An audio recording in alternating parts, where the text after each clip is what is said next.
Nigeria. And so suddenly in the north, which is mostly Muslim, you had mass killings of people, right? And those people were Christians, and they were mostly Igbo. Igbo is an ethnic group, and that's my ethnic group. And so that really is sort of the basis for the war, because after the killings, that first started in the 1940s, there were some in the 1950s, and then in the 1960s. We don't know how many people were killed. There are some people who say that there were up to 30,000. Mm-hmm. We don't know, but we do know that almost every family in Igbo land was affected by the massacres in the north.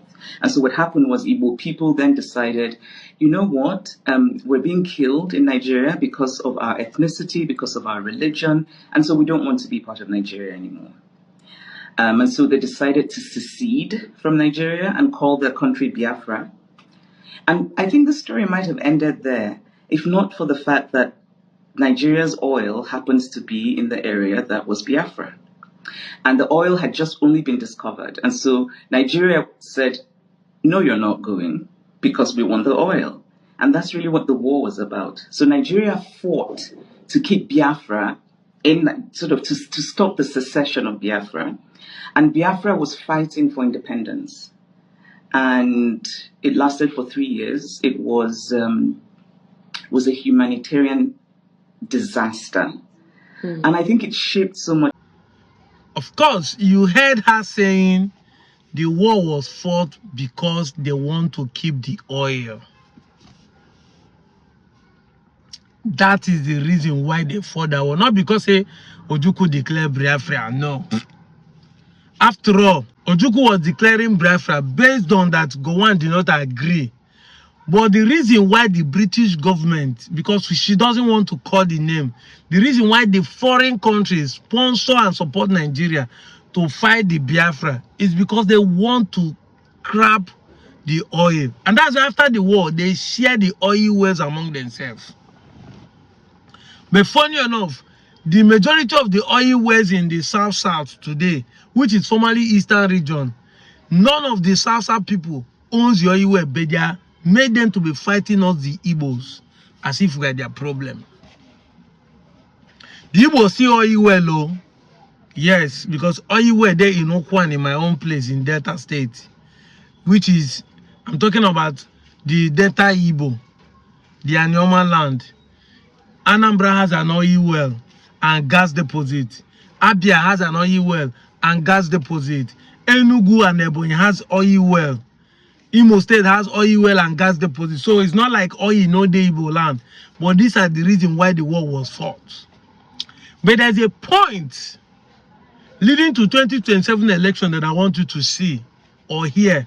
Because she made a valid point that the Igbos has been killed in 1940s, in 1950s, and in the 1960s, leading to the Biafran War.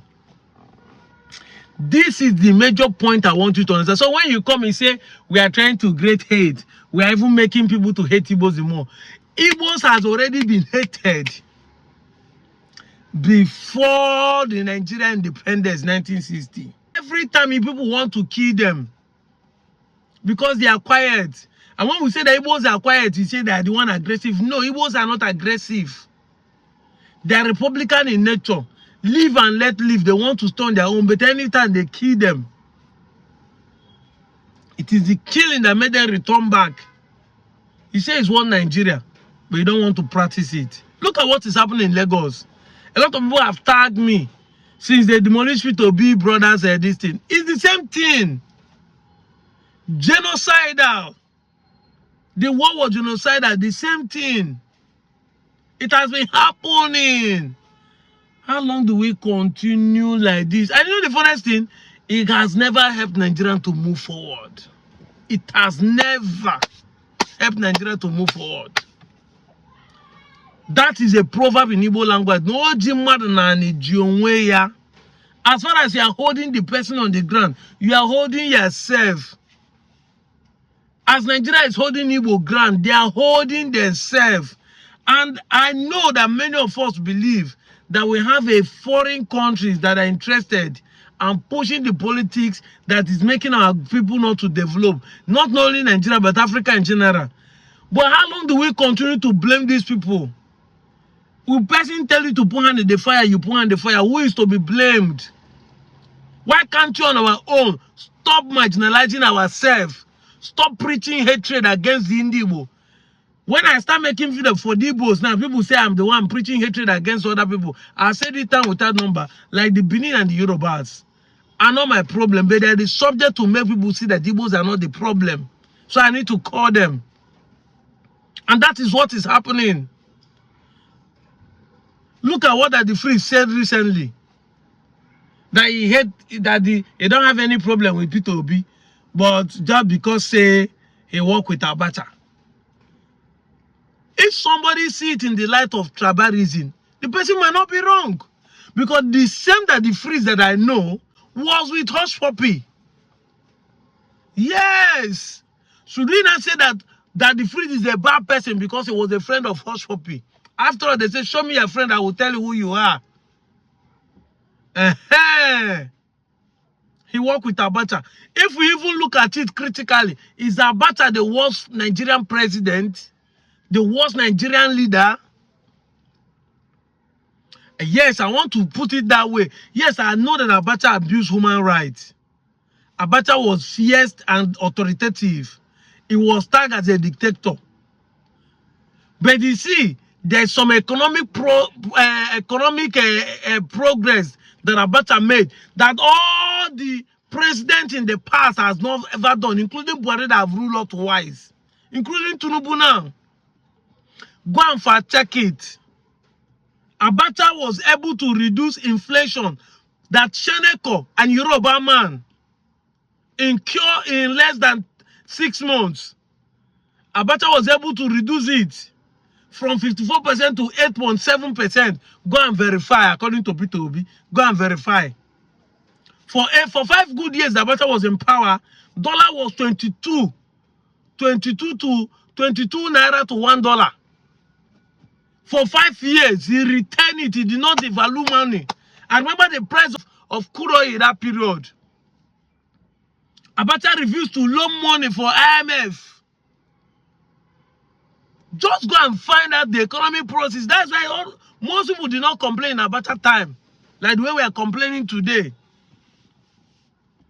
He was authoritative. He was a dictator. He doesn't want anybody to follow him. But Abacha was doing exactly what Gaddafi was doing.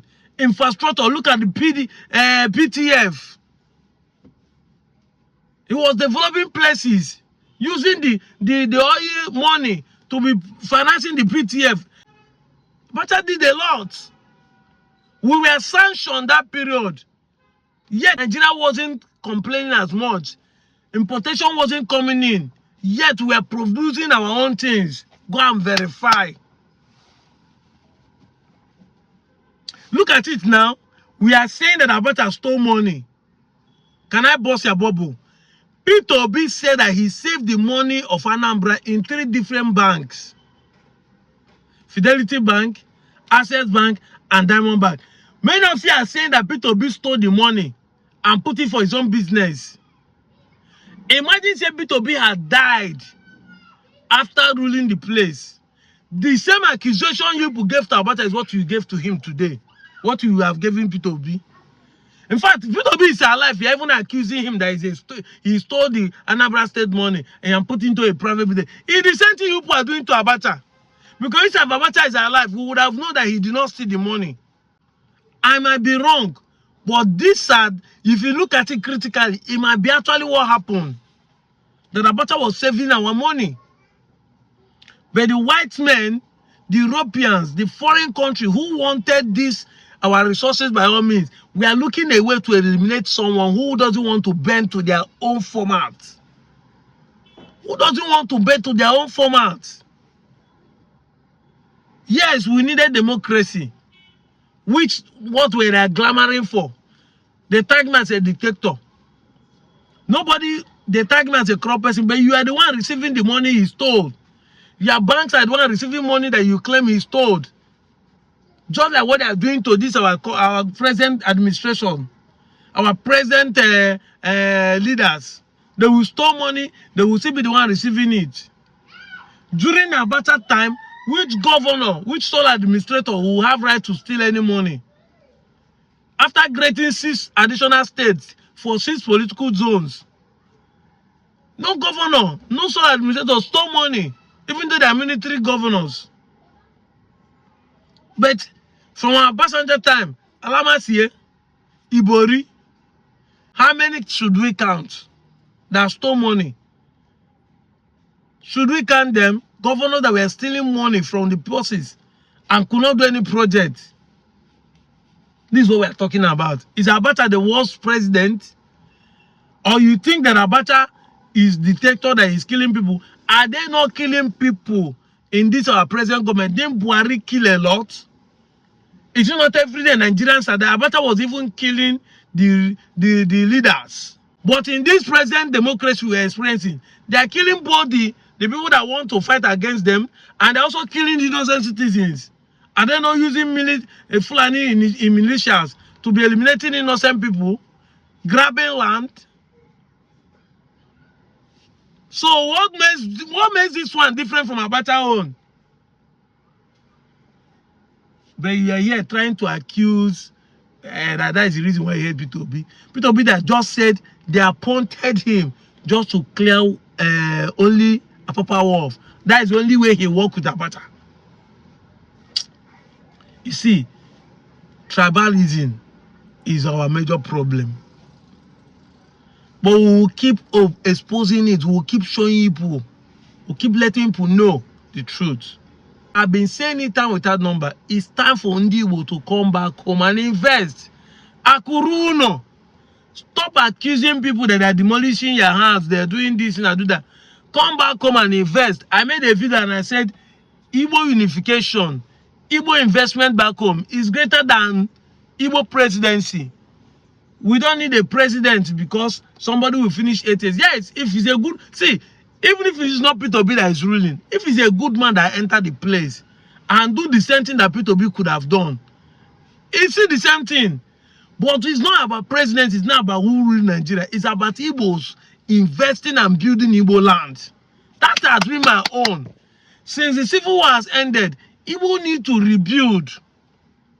Make your environment look better than Lagos and Abuja. Let people stop yabbing you. Say, go back home. Go and build your place. Because it's not built. You have 5 houses, fine. We agree. Your villages are not villages again. No more house. Everywhere standard. Yes, we agree. But there's some economic city standard that you are supposed to put in place. Make it a world-class standard. You understand me? This is what we are supposed to be doing now. This is what Igbo is supposed to be doing now. Thank God that we are getting an Yoma state to make a state and started selling the ideas that we should start building standard of Lekki, standard of Banana Island, Eco Atlantic. Start building it in Asaba. We have massive land, acres and plots that we can sandfill. That sandfilling will be automatic dredging of the River Niger too. Because when you remove the sand to fill the land, then you put a stopper that the sand will not fall back into the river again. Then the river will have enough depth to take water and take boats. We can be having boat rides there, yachts, because that is the view we want to build. Ndigbo, come back home and invest. We have lands you want to buy for industrialization. We have it. I'm out of here, Joe.